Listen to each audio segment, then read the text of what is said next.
মুফতি গিয়াসউদ্দিন তাহিরি হুজুর তার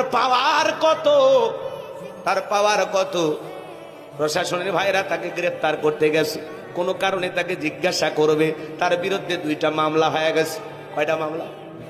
এইবার যখন তাকে ধরতে গেছে তার ভক্তরা পুলিশের গাড়ি ভাঙচুর কইরা 6 জন পুলিশকে আহত কইরা হাসপাতালে পাঠাইছে। তাহলে তাহিরি হুজুরের ভক্তের পাওয়ার কত বোঝেন?